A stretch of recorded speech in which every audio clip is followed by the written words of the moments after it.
la une de ce journal, fidélité à Béni TV depuis sa mise en route officielle en 2012. Vous suivrez dans cette édition les réactions des partenaires de Béni TV recueillies lors du 10e anniversaire de votre chaîne chrétienne préférée. Leadership, management d'équipe, automotivation pour réussir son entreprise. Des directeurs des formations préscolaires et primaires d'Aboisseau-Comoé à l'école du cabinet ISFC. Et puis en Mauritanie, l'ex-président Abdel Aziz arrêté à la veille de son procès. Nous en parlerons dans ce journal. Madame, Monsieur, merci d'être sur Béni TV. Vous suivez l'édition complète du journal. Bienvenue.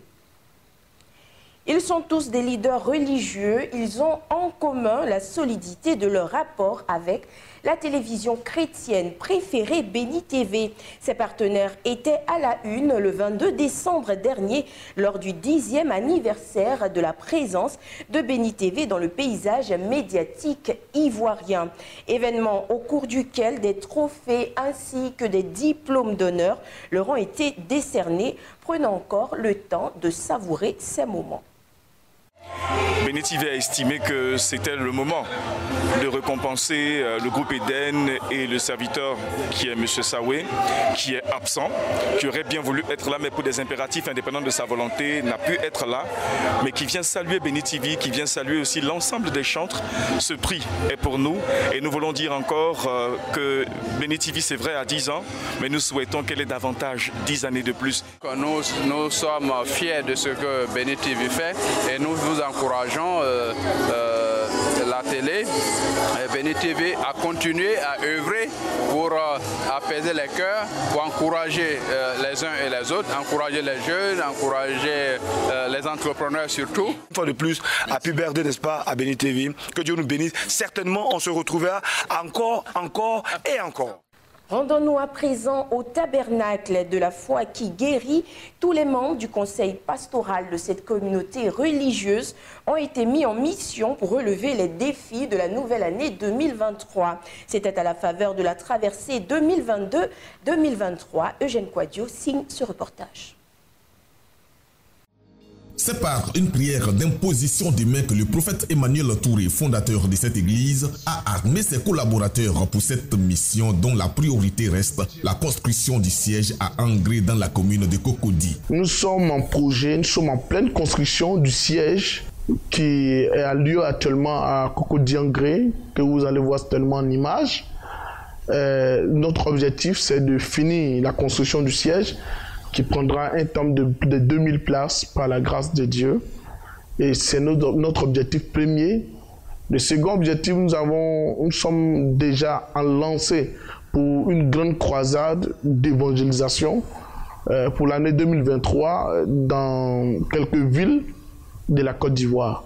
Nous sommes en plein préparatif pour cette rencontre, pour ces programmes qui auront lieu, afin de bénir le corps de Christ, afin de parler de la part de Dieu à l'Église et aux différentes villes, aux différentes populations de différentes villes, afin d'amener la présence de Dieu dans chaque ville pour aider quelqu'un à regagner la foi, à s'accrocher au Seigneur. La mission confiée au corps pastoral à la nuit de la traversée tenue à Yopougon-Katé, Maroc, consiste à mettre sur pied une équipe dirigeante formée au plan spirituel. Cette équipe en vue d'atteindre les principaux objectifs fixés pour 2023. En imposant la main à ses collaborateurs, le prophète Emmanuel Touré donne tous les arguments et moyens nécessaires pour assurer les siens quant à la réussite de cette mission dont le principal but est la croissance du ministère, le tabernacle de la foi qui guérit. Les différents groupes de l'Église ont aussi bénéficié de cette prière prophétique leur permettant d'épauler en toute sécurité les pasteurs. Aux fidèles, Emmanuel Touré a fait des recommandations pour réussir l'année 2023. On a qu'à te poignarder. Let them stab you.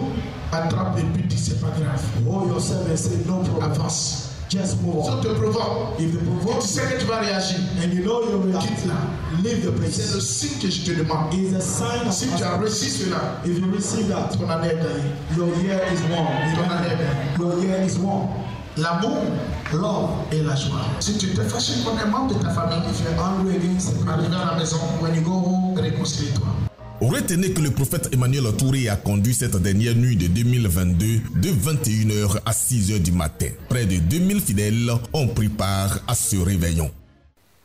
Posons à présent nos valises à la mission évangélique internationale Allée de Beaunois dans le sud Comoé pour revivre les temps forts du culte de louange qui s'y est déroulé. Suivons ensemble le compte rendu de Junior Bier pour Béni TV.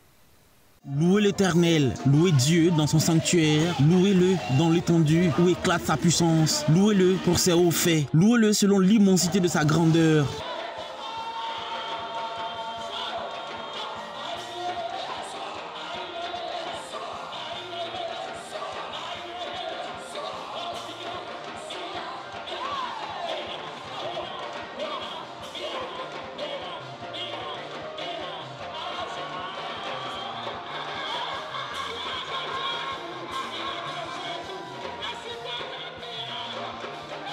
La mission évangélique internationale Allée et son premier responsable, l'évangéliste Jean-Baptiste Quadio, en signe de reconnaissance à l'Éternel pour tous les miracles opérés en 2022, les délivrances, les guérisons, les vies sauvées pour la nation qu'il a mis au large, organise un grand moment de louange à la gloire du Seigneur, l'Éternel, conduit par les différents départements musicaux et chantres de l'Église.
Ce programme qui promet rassembler les vrais adorateurs et louangeurs de l'Éternel en Jésus-Christ aura lieu le dimanche 29 janvier 2023 à partir de 14h à la Cité des Miracles, 6 à Beaunois, quartier Delanois, Carrefour Papo. Louons le Seigneur.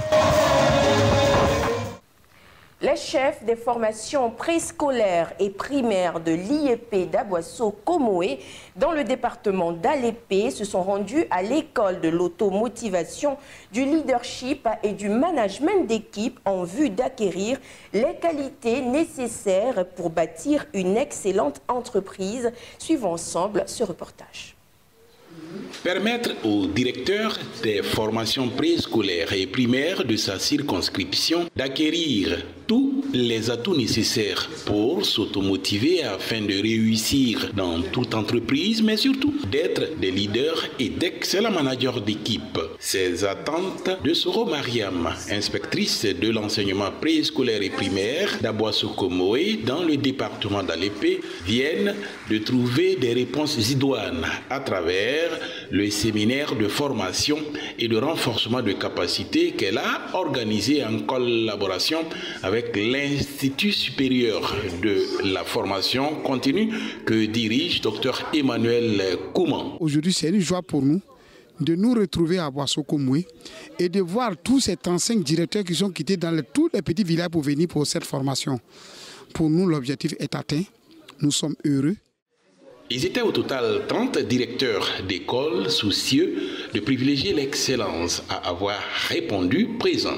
Nous avons été enseignés par le docteur Kouman qui, par sa manière de faire et sa bonne manière de faire, nous a vraiment éclairé sur des choses dont nous ignorons, sur le management, le leadership et toutes ces choses vraiment nous ont fait du bien ce matin. En tout cas, j'ai apprécié la formation s'est bien passée. Ça m'a permis de savoir ce que c'est qu'un bon leader. Et le leader, c'est pas n'importe qui.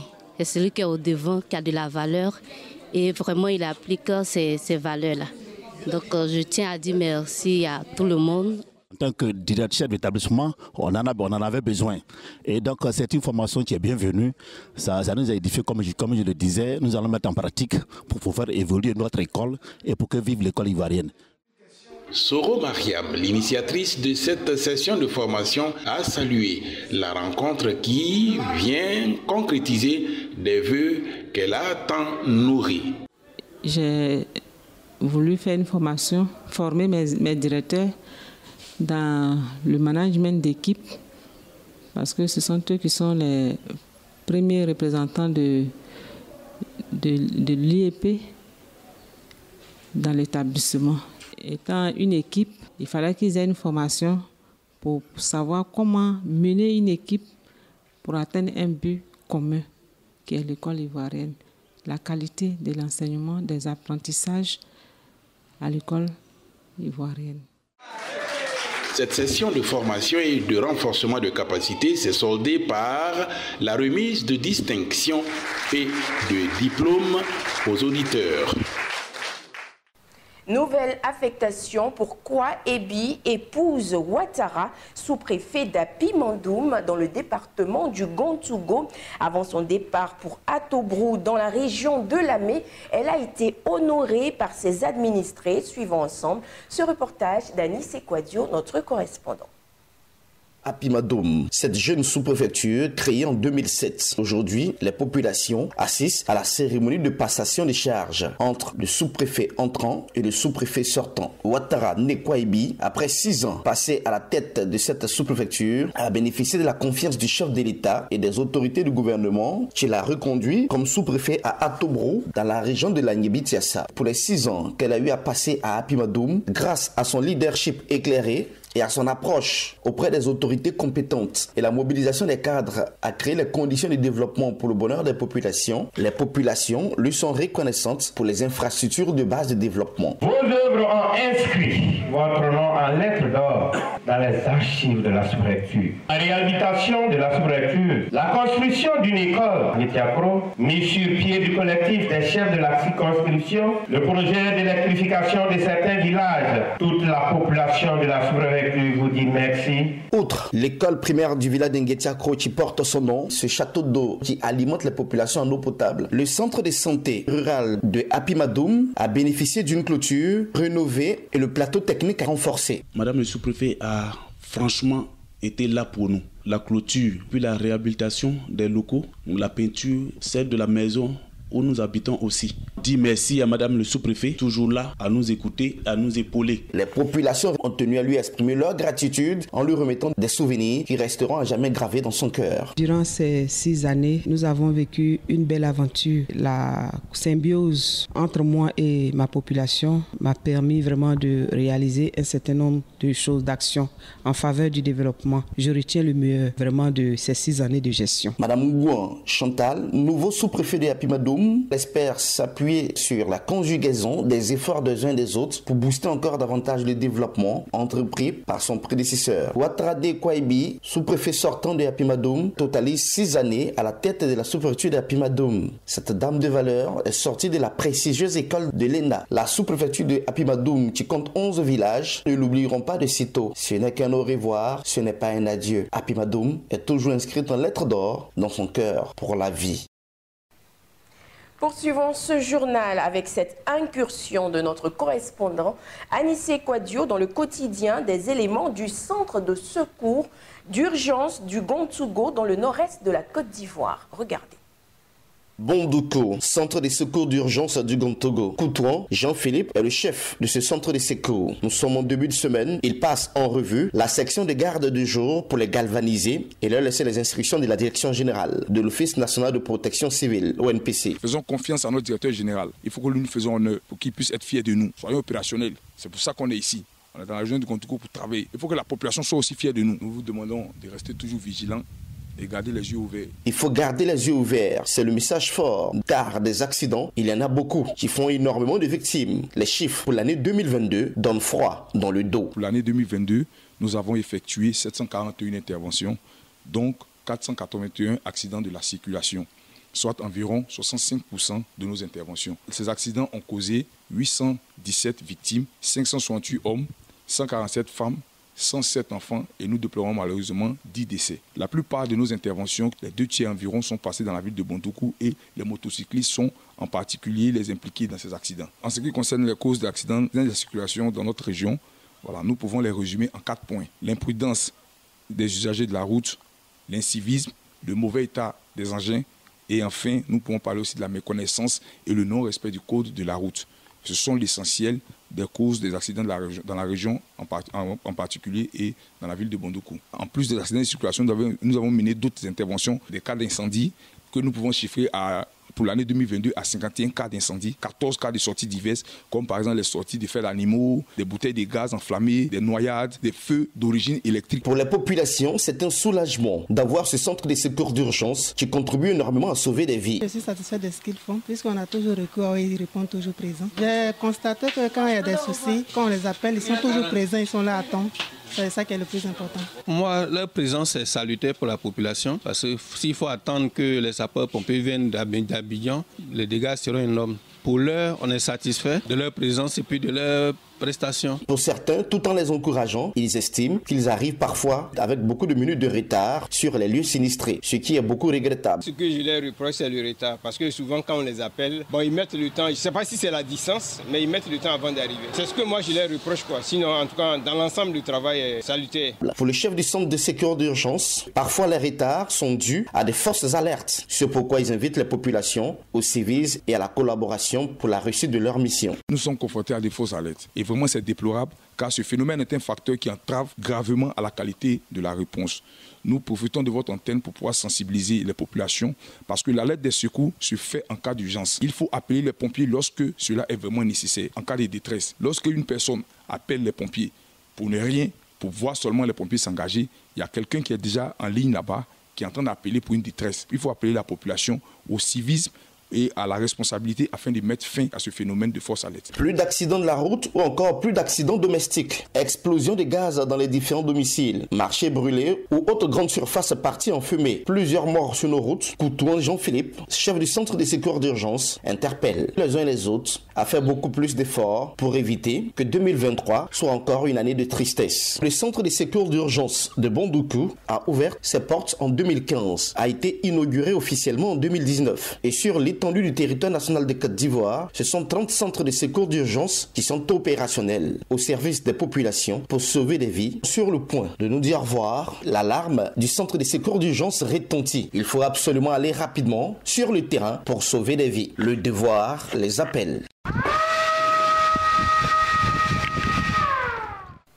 Gros plan à présent sur la région de Difa afin de parler des inondations responsables de l'augmentation de l'insécurité alimentaire qui prévaut dans cette région. La plupart des déplacés attendent plusieurs années avant de bénéficier d'une quelconque assistance humanitaire. Reportage. Il y a à peine 3 mois, Ibrahim vivait encore ici avec sa famille lorsque la rivière en crue a emporté les maisons des 200 habitants de cet ancien quartier. C'était aux environs de 22 heures. Tout le monde était avec sa famille. En 15 minutes, l'eau nous a envahis. C'était le sauve-qui-peut pour nos femmes, nos enfants, nos aînés. Nous n'avions nulle part où nous abriter pendant plusieurs jours. Cette année, pas de récolte non plus pour Ibrahim, à qui l'eau à tout prix. Tout ce que vous voyez là-bas, ce sont des rizières. L'eau a tout englouti. Il n'y a plus les maisons. Il n'y a plus de champs. Il n'y a plus d'activité.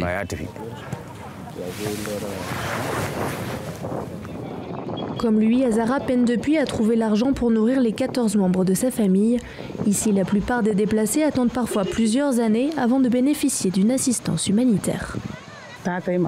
Chaque jour, je pars chercher de quoi nourrir les enfants. Grâce à l'assistance du PAM, on mange des céréales, du riz ou encore du mil. J'ai besoin que cette assistance continue, car ce que je gagne avec mon mari n'est pas suffisant pour nourrir tout le monde. D'après l'ONU, 4,4 millions de personnes souffrent d'insécurité alimentaire aiguë au Niger. Pour tenter d'y faire face, les organisations humanitaires ont mis à disposition des populations déplacées ces sites de maraîchage. Katchala gagne sa vie grâce à cette parcelle de 150 mètres carrés où elle cultive ses légumes. Avant, je n'avais pas cette activité. Mais depuis que je travaille ici, j'arrive à prendre en charge ma famille en vendant ses légumes. Et puis, notre alimentation est meilleure. Maintenant, j'aimerais une parcelle plus grande. L'ancien président mauritanien Mohamed Ould Abdel Aziz a été arrêté ce mardi à la veille de son procès. Il est accusé d'abus de pouvoir. L'ancien président mauritanien Mohamed Ould Abdel Aziz a été arrêté mardi après-midi à la veille de son procès où il devra répondre d'accusations de corruption. Après lui avoir demandé de se présenter à la police, ce que ses avocats ont refusé, les policiers sont venus le chercher chez lui avec un mandat. C'est ce qu'a indiqué un de ses avocats en précisant que son arrestation a eu lieu sans incident. D'autres co-accusés ont également été convoqués à la police, laissant supposer que tous les mis en cause devaient être placés en détention en vue du procès, a précisé un responsable sécuritaire sous couvert de l'anonymat ce mardi. Le procès doit s'ouvrir ce mercredi 25 janvier. Le torchon continue de brûler entre le Rwanda et la République démocratique du Congo. Ce mardi, le gouvernement congolais a dans un communiqué dénoncé et condamné l'attaque contre l'un de ses avions. Reportage. Entre la RDC et le Rwanda, les couteaux restent tirés. Mardi, le gouvernement congolais a dans un communiqué dénoncé et condamné l'attaque contre l'un de ses avions Sukhoi 25 par l'armée rwandaise. L'appareil, selon les autorités congolaises, a été attaqué alors qu'il amorçait son atterrissage sur la piste de l'aéroport de Goma. Des témoins dans la capitale du Nord Kivu disent avoir entendu mardi après-midi une forte détonation suivie de tirs au passage d'un Sukhoi de l'armée congolaise, semant la panique dans la ville. Touché, l'avion a pu néanmoins atterrir. Kinshasa considère cette action comme un acte de guerre et n'entend pas se laisser faire. Kigali met en avant la légitime défense. L'avion de chasse congolais a violé l'espace aérien rwandais dans le district de Rubavu, en face de la ville de Goma. Ce pour la troisième fois, soulignent les autorités rwandaises. Cet épisode intervient après l'annulation d'une rencontre entre les deux pays prévue à Doha au Qatar. Le soutien présumé du Rwanda aux rebelles du M23 qui ont déterré la hache de guerre dans l'est de la RDC fin 2021 empoisonne les relations entre les deux pays. La diplomatie peine encore à éteindre cette braise.